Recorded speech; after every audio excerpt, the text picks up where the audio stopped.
Hello, this is the Bill and Marisa Show.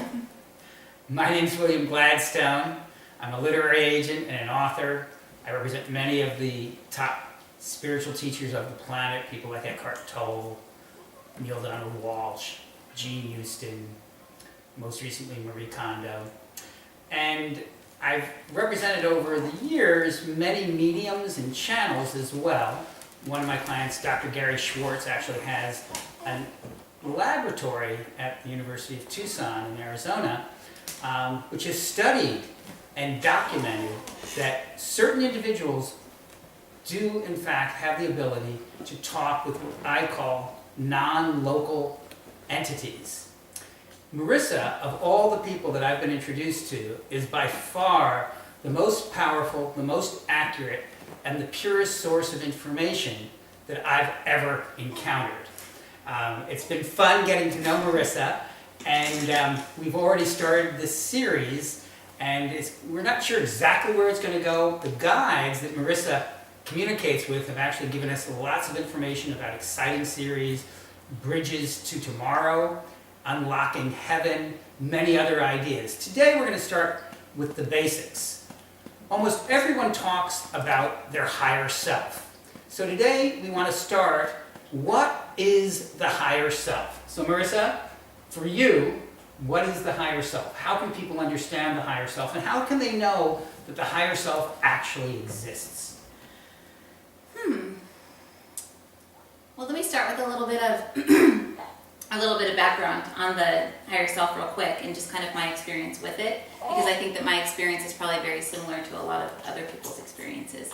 And that, you know, whether you're raised religious or you're raised spiritual or you're just raised nothing at all, there's always talk of something greater than us, or something that's smarter than us, or a greater us. You know, if you agree with that, there's always, whether it's the unconscious mind or, you know, whatever, I can't think of anything else, but otherwise in religion it's God or the Holy Spirit, or, you know, Buddhism, it's Buddha, it's these different things. When I first started getting into spirituality, I was kind of shoved into it. I had a out-of-body experience in a car accident, and I met my higher self. So my higher self was someone who looked like me. She was much taller, much more brilliant. She was all shiny, wearing white robes, and she was just like the perfect version of me. And I basically got to meet her, and I didn't get to ask her any questions. I didn't get to really get any insight from her when I was having an accident, because I was so mad at the human that I was having to live in. So my spirit left my body and was communicating with my higher self, and I was just so angry at Marisa that Marisa wasn't listening to me, and my life was completely off track. Okay, let's slow down a little bit, because to many people, the whole idea of higher self is not like a separate entity. You're already going someplace that not everyone is necessarily prepared to go.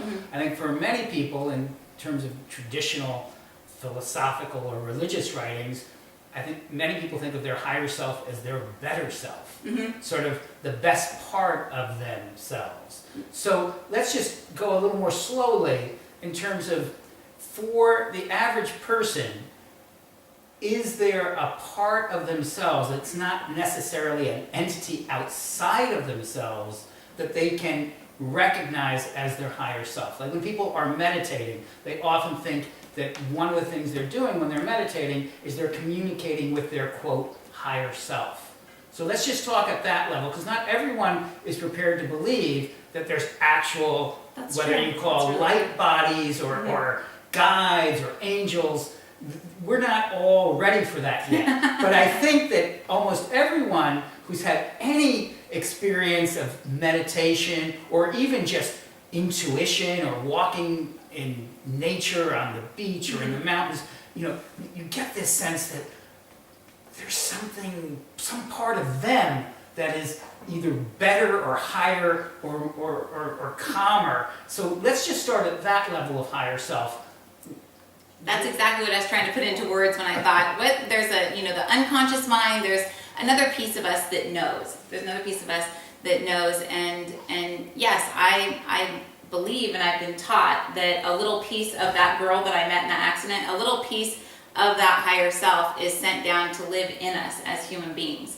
So when we're connecting with that higher piece of us, it is inside of us. I believe that the accident that I had, I met her as someone separate because I wouldn't have believed that that was inside of me. Well, you were kind of in a disassociated state. You had told me that at the time of your accident, you were kind of doing drugs. You were having epileptic fit. So in that instance, the higher self wasn't really integrated into your normal everyday self, and so you saw it as outside of yourself. Yes. But since then, you totally Integrated that. integrated it. I mean, now you're a mother. You're in a stable relationship. You're not doing drugs. You're very down to earth. So Most of the time. well, Yeah. as much as anyone I know. When my head's not in the clouds. But so let's start with the very basics of, for someone who is not necessarily into the spiritual beliefs outside of normal. I'm a human being. I touch myself. I know I have a heart. I have a head, and yes, I have emotions. For those people, how can they recognize when their higher self is talking to them? Oh, okay. Well, you have to excuse my using comparing people to computers, but I do that a lot because we all know computers. We all know computers, right? Yeah, we all know computers, and our brain is an information system. I mean, it's a processing system that's processing the information in our brain at all times. Every time a bit of information comes in, our brain processes it. And there's different parts of our brain. We've got our intellectual mind, and then we've got basically the center where our emotions are.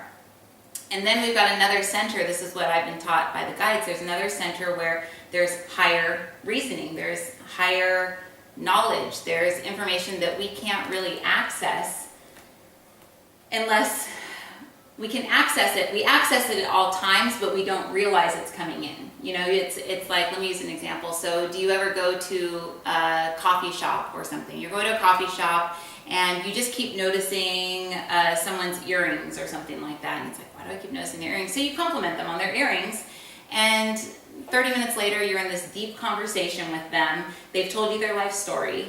They're crying or close to it, saying, you've just saved my life, or you've just given me information that I've been needing to hear.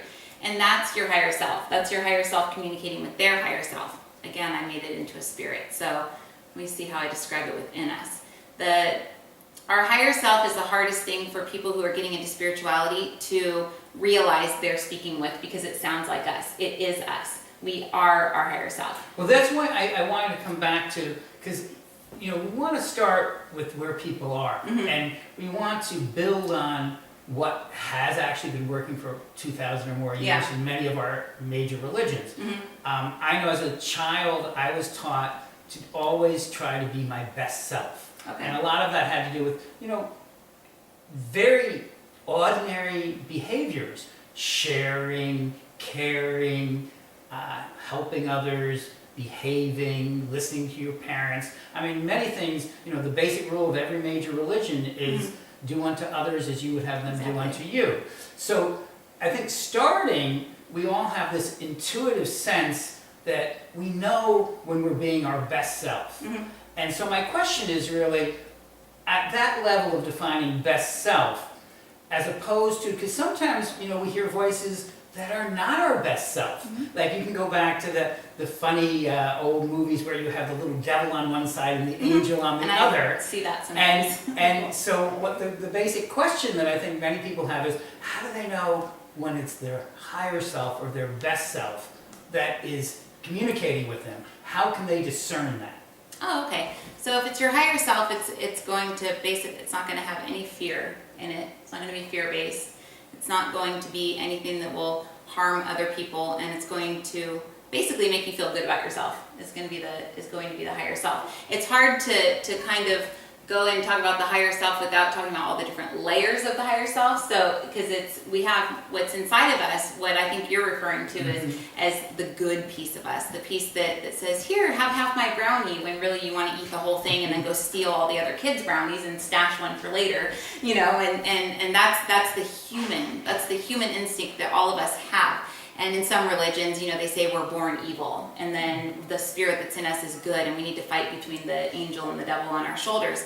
But the spirit that's in us is good, and that's a lot of the teachings that I've taught people is connecting with your spirit, connecting with that good piece of inside of you, connect with that piece of you that sometimes just takes over when you're driving in the car and a song that you love comes on, and you just start singing at the top of your lungs with all the windows down, and you're just having a grand old time. You don't care what anybody thinks. You're just having a wonderful time. That's your spirit. That's when your spirit takes over. That's that good piece inside of us. The spirit is a little bit different than the higher self. So we can kind of, in this video, we can talk about kind of the difference between the higher self and between the spirit. A lot of people get those confused. And I was scouring books and trying to find somebody that would agree that the spirit and the higher self and the soul were different things. Because my guides have taught me that they're different. They're different. Okay, They're different layers of self. Let's talk a little bit about that, because not everyone really differentiates. People will disagree with this, but it's what I've been taught, and I have no background in studying spirituality. The only thing I have is, I never read the Bible. I went to church on Easter and Christmas and knew that anything outside the Bible was evil, just because I went to church and that's what they say there. But other than that, I don't have any spiritual training, and I don't read things on divinity. I don't read things on what other people think the soul and the spirit are.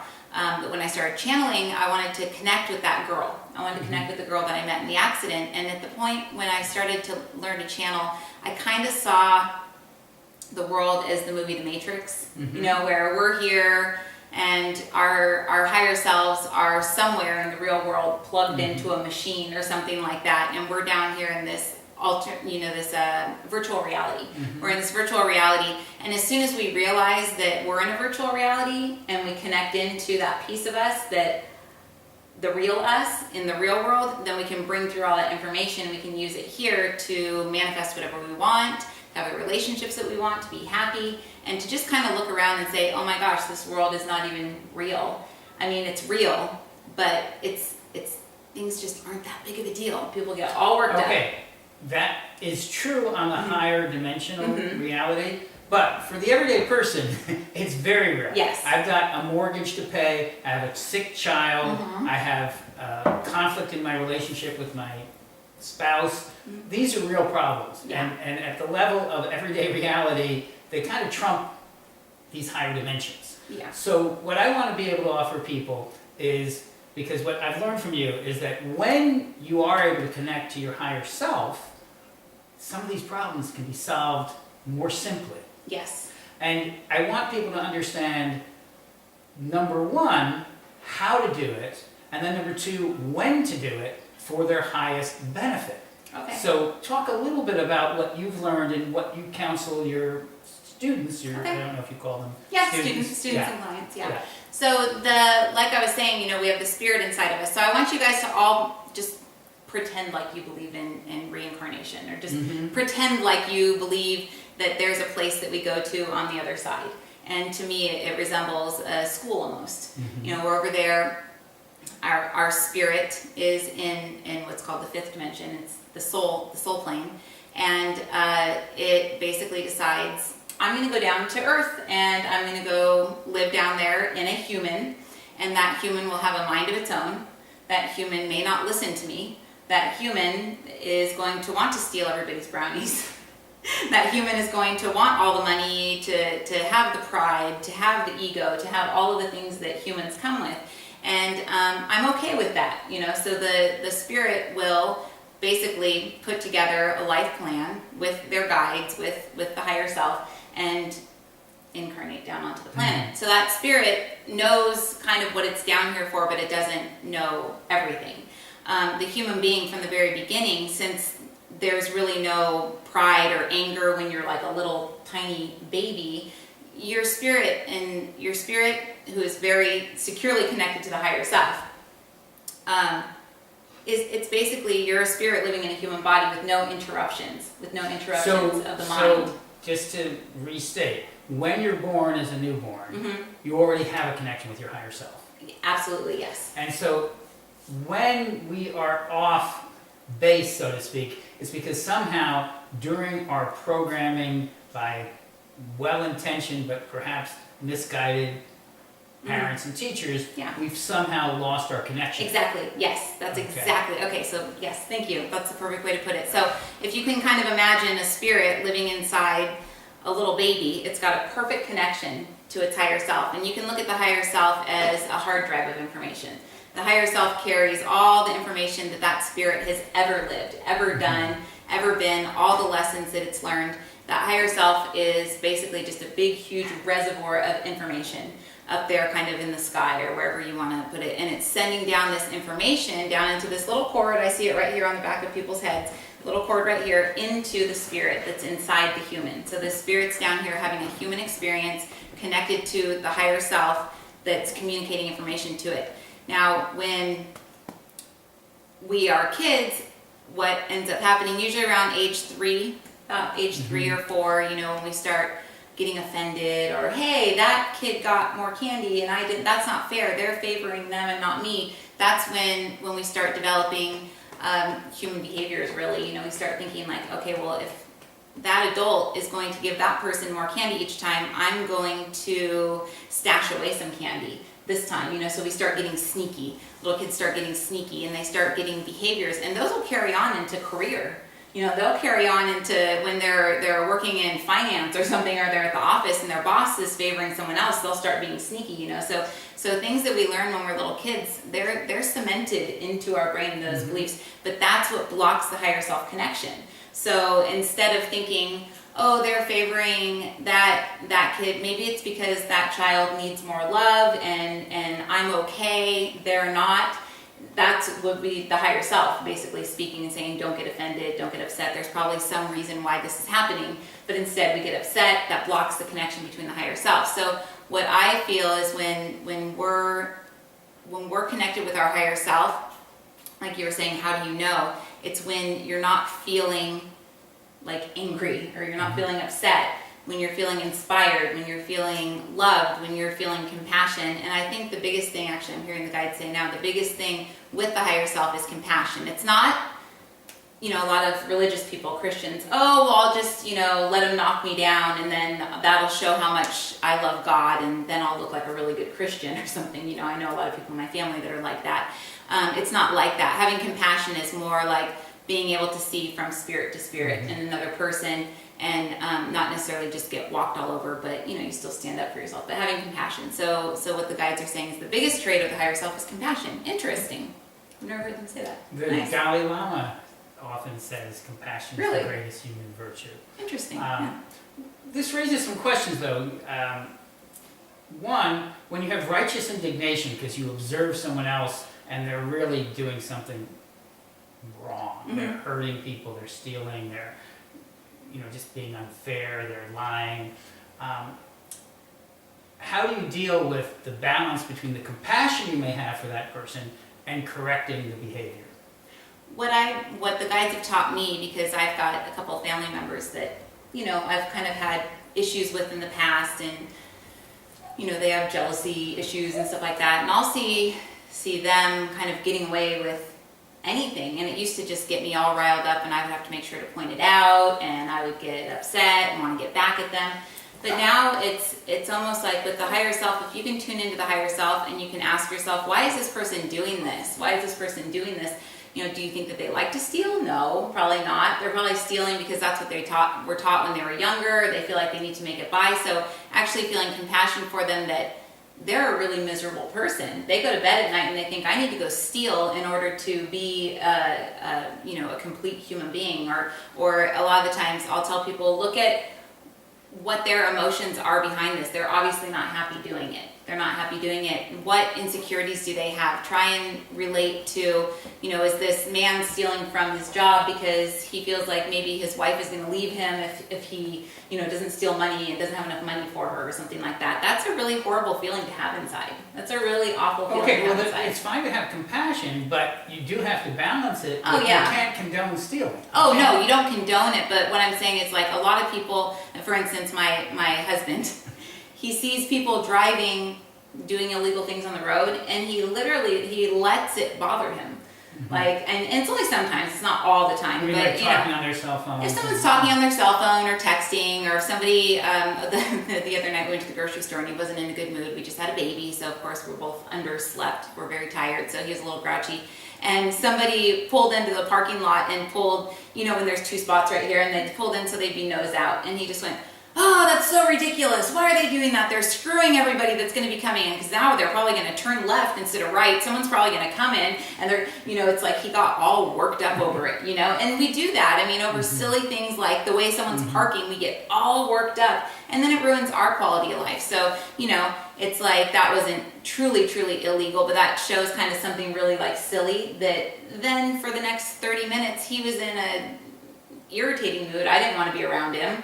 And, had to wait until this person parking that wouldn't even faze me or bother me, had to wait until that kind of faded off for me to even want to be around him. So, we can have compassion for people, and he may, if he could just look at that and go, it really doesn't matter. It doesn't matter. They probably parked like that because that's how they learned how to park like that, and, it was convenient for them, and more power to them. As far as people stealing from us or doing things to us, yes, no, I don't believe that we should allow people to do that. But in terms of allowing it to ruin our quality of living, and there's a lot of people that will allow other people's actions to fully, just totally take control over them. I deal with people every single day, and they come in and they say, I had a lady right before I had her, a couple weeks before I had my baby, like 5 weeks ago. She came in, she was so upset because of something that her sister's husband was doing. And that she has no say over what the sister's going to do in this relationship, and it wasn't even anything about a relationship. It was something with him and work and stuff like that. But she got all worked up focusing on that, and now her relationship with her husband was falling apart because she was always just being so rude all the time because she was focusing so hard on that instead of just tuning into her higher self and saying, you know what, he's doing that because it probably is bringing a lesson to that relationship. They're going to learn from that, and there's really no point in me being involved in this. Okay, so I'm beginning to see some very specific instances where connecting to your higher self could prevent you from creating unnecessary turmoil, emotional stress for you and your family. Absolutely. How do people differentiate between connecting to their higher self and connecting to God? Because for many people in traditional religions, it's asking all the tough questions. Their way of trying to be a better person and of trying to solve these kinds of problems is to make a connection with God. So provide a little distinction between when you're connecting to your higher self and what you said. On one level, I see all of our higher selves are connected themselves and are manifesting God-like attributes. But obviously, each of our individual higher selves is not God. Yes. So how do we differentiate at this level? And for those who have been relying on communicating directly with God, is their higher self an intermediary for them between themselves and God, or how does it work? It is. Why don't we channel the guides on this one? Okay. I can describe it. I can see it in my head. I can describe all the different layers of self. But if we're trying to keep it real simple, that it's not like outside beings outside of us, it's very hard to describe. But the way that they've described it to me before, I think they described it as what did they say? Either Tupperware bowls or something that fits inside of itself. There's those like bowls that they all stack within each other, and each layer of God is a different bowl. So you can pull from the God consciousness, which is the most pure, right in the middle. There's no past life experiences. There's no like, watch out, don't talk to that person, they killed you 6 lifetimes ago or something, because there is soul connections on higher levels. levels where you just won't like somebody. And I don't like them. And you'll ask your higher self, and your higher self won't like them either, because that person was a crappy person. This is good, because obviously at the God level, there's complete forgiveness, and there's none of this personality, Exactly. I don't like them. I know, I think, without knowing for sure, because I don't have the same way of discerning that you do when I'm talking with my higher self, or when my higher self is working through me, I know that I do have instinctive negative reactions to people. I just meet people, I want nothing to do with them. Exactly. Now, obviously, I'm not connecting with something higher than my higher self. Actually, you are. You probably are. Well, okay, so let maybe They're actually we need saying to that you are. Okay. So yeah, they're actually. Let's see here. I have a guide. I call her Sophia.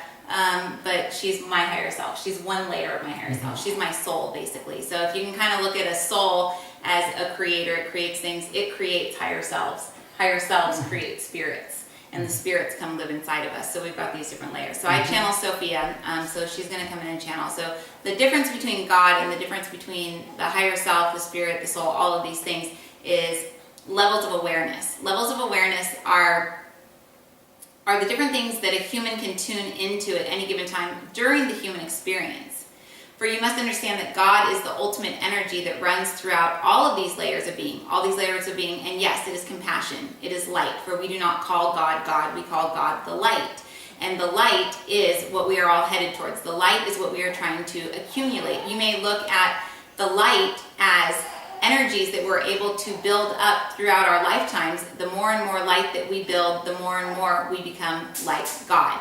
Please know and understand that a higher self is a human version of God. Human version. So it has beliefs, it has experiences, it has all of these things imprinted within it that will cause the human being to react in different ways, as opposed to tuning into God. Many people are tuning into their higher self or their soul's awareness rather than God when they think that they are tuning into God, which is fine, because we are all God. We are all God indeed. The piece of you that you must connect with will come forward at the time that you need it. Please understand that if somebody is praying to God and they need the direction of a higher self, then this will come forward. We'll say it like this. If somebody says, what should I do? What should I do? Should I take this job? God will say, do what you want. I love you no matter what. I love you. I love you. I love you. If one asks the soul will come in and say, well, based on these other higher selves that I've created, one has already taken this job, so you really don't need to take this job because we've already got somebody experiencing this over here, and I'm already learning from them, so no, you don't need to take the job. No big deal. Then you've got the higher self that is the reservoir of information that is being sent down to the spirit that lives inside of you. And the higher self really truly does not have an opinion. That's interesting. That's the first I've heard. The higher self does not have an opinion. The higher self is information. The higher self is like asking a computer for an opinion. It's not going to give you an opinion. It's going to give you data. So the higher self is a pool of data. The spirit, depending on the experiences that you have had in this lifetime, the spirit will go based off of emotional, mental, intellectual, spiritual input that have been brought throughout this entire lifetime. So if you say, should I take the job? The spirit may say, no, don't take it. We got fired from our last one. Just stick with this one right now. Because the spirit is scared that the spirit will have to experience being fired again or taken advantage of. So the spirit is a lower vibratory than the higher self. And a lot of people tune into that and use their higher self. Their spirit self, their higher self, and then their God self. Yes. Okay. Now, one of the things that I became aware of as you were speaking was that you could speak of the difference between connecting with your higher self and the oversoul or the higher guide or the God itself, is that as a human being, it's unlikely that you're vibrating at a level where you can receive the direct communication with the highest energy, the God energy, and so that you have these intermediaries who are more accustomed to your level of knowing, so that they can actually translate from the God level to the higher self level to the human level. It's almost like, if you think of it in terms of electricity, you can't plug into too strong of a power source because you'll blow up. Exactly. But if you transmit to a less powerful source and then to another less powerful source, so then you can hook into the entire circuit that brings you all the way to the God energy without over frying your brain or your emotions. And that's what, there's a lot of people that get involved in like Kundalini yoga, where they're really, really plugging into like the source, and they're opening up their chakras really fast with all these different breathing exercises.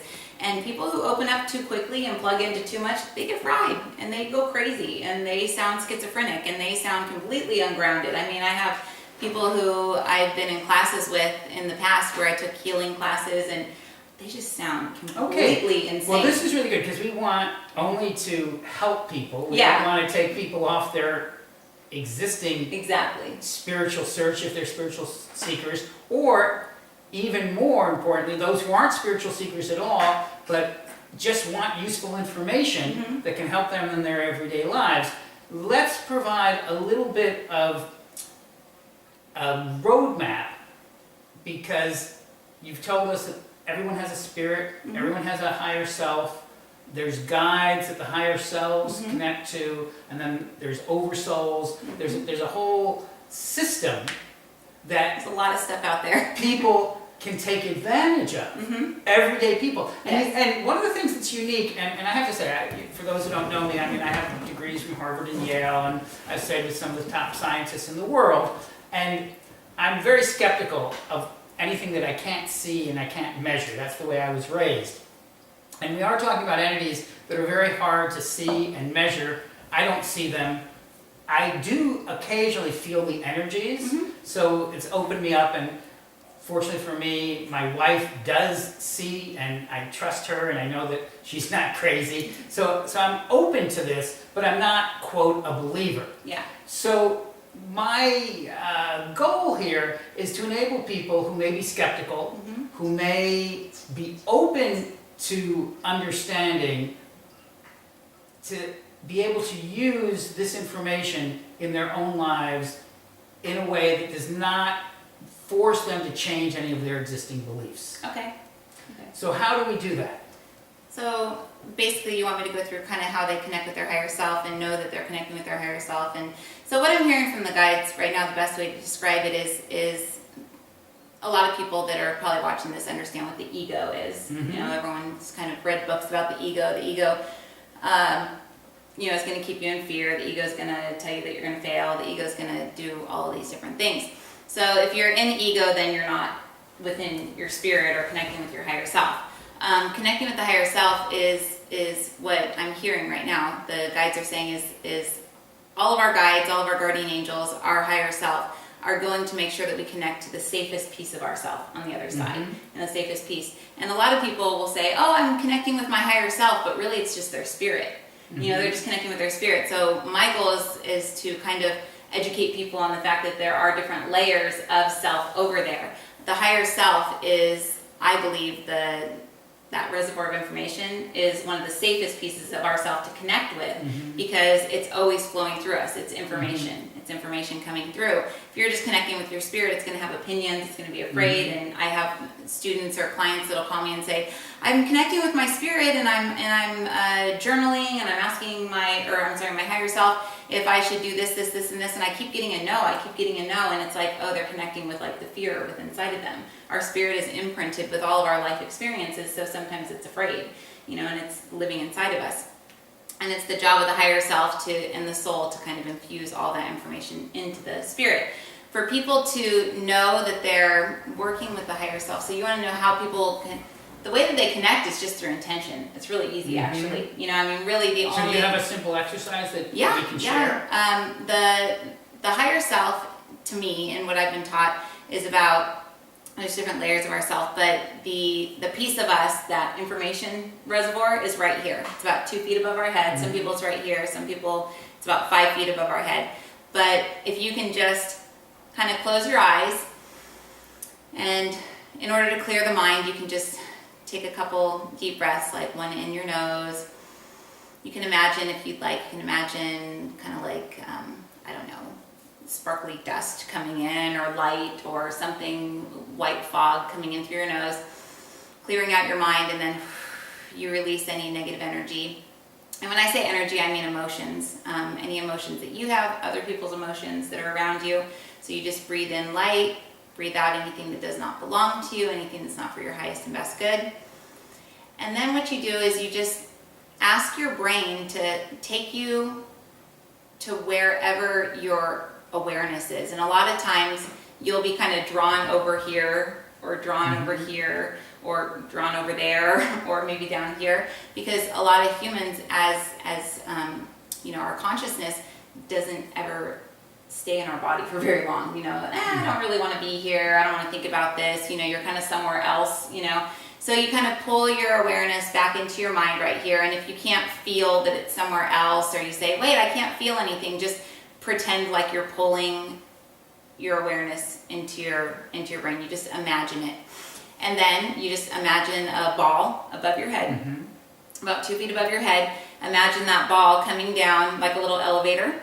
Your little awareness, or yourself. Some people, I tell them, imagine like a little you know, right here in your mind. Pull your higher self's ball of light down. You get in it like a little elevator, and you just visualize that going down, down, down, all the way down to here. And this is what I call the seat of the soul. This is where our soul's energy is. And once it gets down there, you take a couple breaths in and out, and just, you can imagine a color there or something, but just imagine a bubble where it's your higher self bubble comes down, catches you go down to your soul, like that. And then you just go right back up to your brain, and then that's connecting to you, to your higher self. So what you've done is you've released any emotions or feelings that belong to other people out of your field just by breathing. You've said, "Hey, higher self, I need you to get back down in here into my brain and help me think." And what you're doing is you're really just downloading information, connecting yourself to your higher self, and pulling in your soul's energy too. There's other exercises where you can ground yourself, things like that, where you actually go down in the middle of the earth, pull up that energy.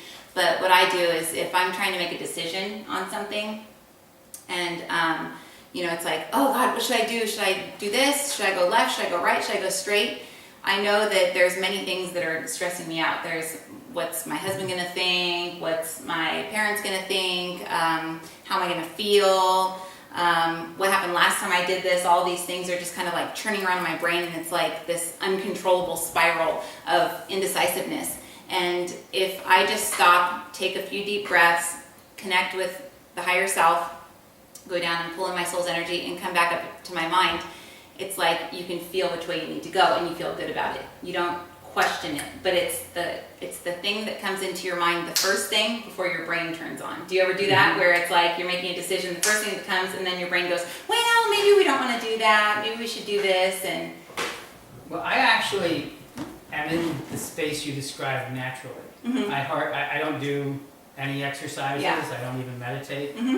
I have meditated, but most of the time, I think I just am naturally tuning into my higher self, because I don't even worry. I mean, I make decisions based on, I think, my intellect, you know, and experience, and sometimes I make the wrong decision, but I never really worry about it. And what I've learned, and that's rare. and what I've learned is that often my, quote, wrong decisions work out better than my right decisions, because when I'm really connected to my higher self, and my higher self is connecting to what you would call the oversoul, there's kind of a divine protection that overrides the human fallibility of making a wrong decision. So you do something, and then events turn out slightly different. Something happens that you could not have anticipated that turns a bad decision into a good outcome. And when you experience that on a consistent basis, as I have, you're kind of, and this is why I'm so open to the information that you're bringing, because I'm actually living it most of the time, not all the time, and it's not, you know, and it's completely out of me. I don't see it as me. I'm just not allowing my ego to prevent what is meant to be to flow through me. Mm-hmm. And some of the clients that I've represented, like Dr. Irvin Laszlo, who talk about the 0 point Mm-hmm. as a place of non-place, non-space, non-time, where all information is accessible. Based on what you're telling me, it seems to me that the higher selves and these higher beings are able to bring that information Mhm. to us as individuals. They're wanting to bring some information in. Can I? Let's Oh, see here. absolutely. Yeah, they.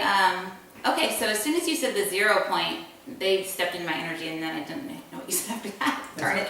But sorry, I keep fading in and out because they're coming in, and then it's like my brain keeps pushing them out. So I'm doing what I'm telling people not to do. I keep pushing the guides out so I can pay attention. But what they're saying is that there's a place in all of our bodies that is the 0 point. Okay. That 0 point is right here. So they're saying that within the solar plexus, this is our solar plexus, we have the seat of our emotions, our egos there, our personalities there, but we also have a direct line connection to the 0 point that you're talking about. So that's the God consciousness, that's the everything, the all. Well, I'm going to interrupt just for a second because this is extremely interesting given I collaborated on a book called Tapping the Source, which is based on the work of Charles Hennell, the Master Key System.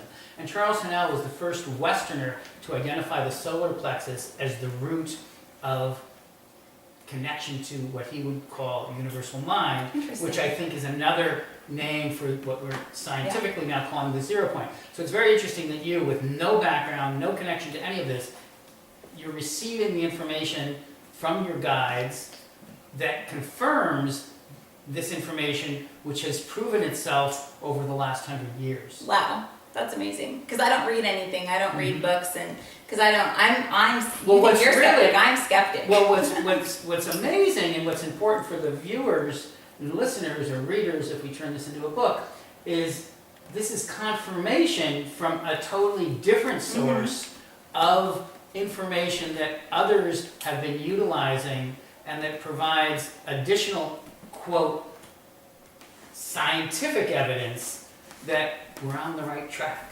Yeah, and the guides are coming in with more information. They want to kind of start from instead of saying that, I was saying earlier, we're spirits living in these human bodies, they want to break it down even more, and they want to say that we are consciousness. So we are consciousness inside a spirit body, and then that spirit body is coming down into these bodies. So our consciousness can really tune into any layer of us. So what they're saying right now is they're showing me is that one layer of us is our spirit that's imprinted by this lifetime. My newborn, she's having imprints right now. Her spirit is hearing everything we're talking about. She's experiencing everything that we're experiencing. She's seeing all of this stuff, and it's getting filed away in her spirit, and that's filed away in our subconscious mind. But she is not her spirit. She is the consciousness that's inside that spirit. So a lot of the times when you're going to sleep at night and you do that jump, what that is that's our consciousness hopping into what's called our astral body and going off into the astral planes. And we think they're dreams, but really we're off in a different plane of consciousness, chatting with other guides or chatting with friends, or even, you and your wife are taking off into the astral plane, going wherever you want to go, but we don't remember when we come back because our consciousness is back in our human, and our human doesn't really have very good connection with all of those outer layers. But what they're saying is in order to fully experience and be able to tune into that 0 point that you just brought up, is you need to find it within yourself. You need to find it within your body, because if you're going out to find it, then you're not truly finding it, because everybody has that little pure piece. They're showing it as like a little dot right here. And if you can take your awareness or your consciousness from wherever it is, mine's always hanging around out here, pull it in and go down into the 0 point, or into what I call the soul center, that's when you're going to be able to have these epiphanies. You're going to be able to get inspired. A lot of people, a lot of writers, a lot of musicians, they're completely tuned into their higher self. They're tuned into their soul, to God consciousness, when they're performing because their vibration goes high. They're connecting with their higher self. Well, an observation that I have about this is sort of, let's turn everything on its head. Mm-hmm. Instead of thinking of ourselves as human beings who can access the 0 point, think of the 0 point, which is possibly, we've had this recent Higgs boson experiments, the God particle, and Einstein's ruminations on the mind of God. Mm-hmm.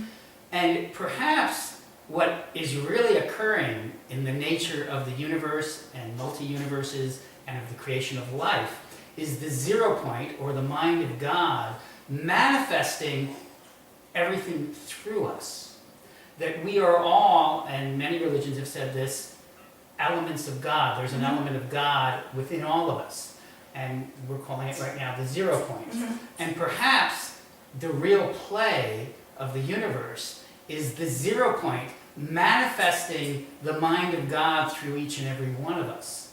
And that on some level, the real purpose that we have as human beings is our ability to ever more aesthetically and creatively manifest the 0 point through us. What they're saying is, yes, they're saying that with the 0 point, if you look at this as let's just pretend and look at it like a being, even though it's not a being, but either are we're consciousness. Mm-hmm. So it's a consciousness, it's an energy, and from that comes basically little clones of that energy, pure energy. And once those little clones of energy from that 0 point, you can kind of look at that as a big, huge hard drive, and little pieces of that are being sent down into little robots or something like that to experience all these different things. Being connected to the 0 point, getting all this information, or the robots can get all the information, but they don't because they're blocked by different things. But this 0 point is forever and always getting uploads from everything that every single person is doing. The 0 point is limitless, and we as human beings and human consciousness are always limited. But it's always getting bigger, is what they're saying. So we are always increasing our awareness, exactly. And always coming closer. And with all humility, as human beings living at this particular moment, we may actually have come closer to manifesting and being in alignment with the 0 point as it might have existed 2,000 years ago. And in that sense, we truly are closer to God consciousness or unity consciousness today than at any other time. But unity consciousness itself is constantly uploading and evolving as well. So as human beings, we're never going to be equal to the God consciousness, because the God consciousness continues to grow itself. Exactly, but that's always inside the human beings, because again, there's that little piece, but then there's other layers of us that aren't as evolved, aren't as conscious, aren't as aware, but all these pieces are being uploaded, so it's forever growing. What they're showing me is they're coming in, it's funny, I've never seen this guide before, actually it's Alpheus who was in here last night when we were kind of talking about what are we going to talk about the next day, but there's also an energy in here that's coming through kind of like the 0 point, which I find really interesting, and this may be a little, we may have to edit this out or something because it's a little complex, but let's just flow with it. So there is an energy that's coming in. When I see things over here, I'm seeing the fifth dimension. I'm seeing other basically higher dimensions. When I see stuff out here, it's stuff that's like within me. So when this guide came in, he pointed over here and says, "This is the 0 point." There's actually a 0 point. What he's saying is there's a 0 point for each dimension. Yes, there's a lot of different 0 points. So it all depends on which 0 point you're going to connect with. Is it for this universe? Is it for is it for this dimension? Is it for this world, that world? So there's really kind of like I'm going to call it a hard drive. There's a master hard drive for pretty much every given thing on this planet, or each world, or each planet. So if we really want to get confusing, we can start breaking it down to, well, which 0 point are we tuning into? Because what I'm seeing is that there's source up here but the 0 point is not source. Right. I have a Which is couple of interesting. What questions is- that this raises, because for me, in my own way of being on this planet, I think of the 0 point as a source of pure joy. Okay. And the more aligned I am with manifesting the consciousness and awareness of the 0 point, the greater joy I experience as a human being. So I'd like to ask if that observation coincides with what your guides say about the essence of each of these 0 points as being higher and higher manifestations of pure joy. Let me just channel them. Let's see here. Who are we going to channel? Okay, so let's see. Okay, so the 0 point. The 0 point brings in information. The 0 point is the center of creation, but it's also the center of each created thing, each created being, each created thing within this multi-dimensional, multi-universe creation, and that which is God or the light. Please know that there is a 0 point that many will, if one defines something as the 0 point, but it does not correctly, it is not correct, there will be a false 0 point created, because this will be a morphogenic field that basically says this is what the 0 point is, and now there's a hard drive over here that's John Smith's version of what a 0 point is. So there are many different versions of this 0 point. But when you speak of 0 point, when many speak of the 0 point, they're speaking of source. They're speaking of the electricity that creates the universe, the electricity that is. For everything is created of electricity. Everything is created of this light. Without light, there is no consciousness. Without this light that is unconditional love, that is peace, that is joy, that is compassion, all of these human emotions that describe but do not adequately describe this light that comes in, this is what people mean by the 0 point. But one must understand that there are many people who try to access the 0 point but do not fully understand it, so they are accessing other pieces. Maybe they are accessing instead their higher self. Maybe they are instead accessing their soul. Maybe they are accessing a guide or an angel. It all depends on what that human thinks the 0 point is. And we know that this is very confusing, because then we hear the question come through your mind that says, well, then how do you know if you're connecting with the real 0 point or the other ones?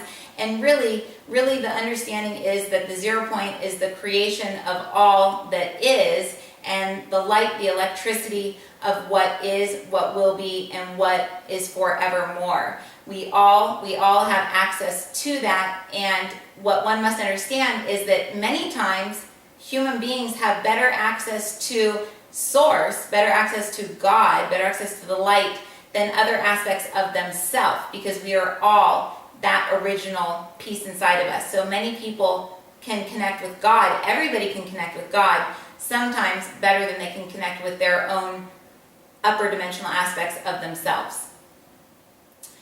Another guy just came in. So understanding that the 0 point can be defined by many different things, but we are going to define it. When we speak of it, we are speaking of source. But understand that there are many other 0 points that people are speaking of, talking of, and connecting with that are not the real one, so to speak.